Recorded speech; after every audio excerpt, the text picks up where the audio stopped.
আসসালামু আলাইকুম। ওয়ালাইকুম সালাম। ভালো আছেন? হ্যাঁ, ভালো আছি। তো আমরা একটা এপিসোড করছি, মানে যেটা আমরা অনলাইনে আপলোড করব। হ্যাঁ, তো আমরা কয়েকটা প্রশ্ন করবো ইসলাম সম্পর্কে, যেহেতু আমরা মুসলিম, তো আমরা ইসলামটাকে কতটুকু জানি আর কি।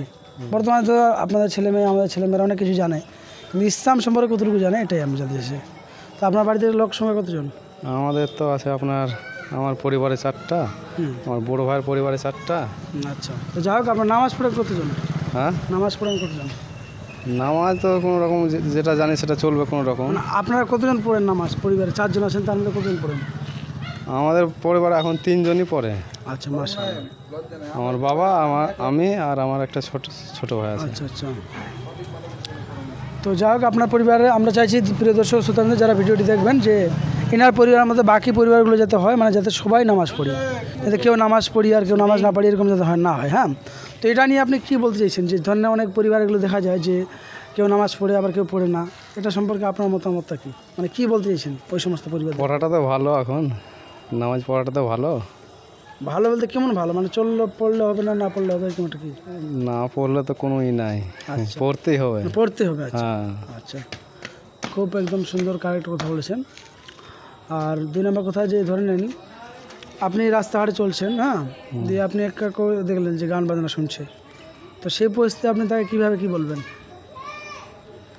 একটা ছেলে গান বাজনা শুনছে বা পাবজি ফ্রি ফায়ার খেলছে, নিষেধ করতে হবে। আপনি কিন্তু তাই আসি। আচ্ছা, আপনি থাকেন। নিষেধ করতে হবে। আচ্ছা তাকে নামাজের শিক্ষা বলতে হবে কিছু। আচ্ছা, ধরেন আপনাকে তিরস্কার করলো, এইগুলো বলেন আপনারা, আপনি তখন কি রেগে যাবেন না কী করবেন?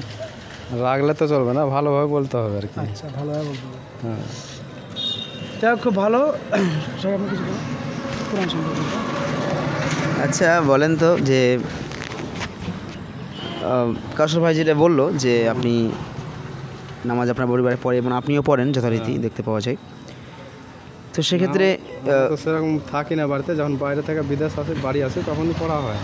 হ্যাঁ, আচ্ছা, নামাজের জন্য আপনার যে পরিবারগুলোর সবাই নামাজ পড়ে, আপনি বলেছিলেন বলে নামাজ পড়ে না নিজে থেকে পড়ে? আমারটাকে তো আমি বলে পড়াই। আচ্ছা আচ্ছা, কিন্তু মাঝে মাঝে ছেড়ে দেয়, ছেড়ে দেয়। হ্যাঁ, ও, তো মাশাআল্লাহ, ভালো, অবশ্যই বলতে থাকবেন।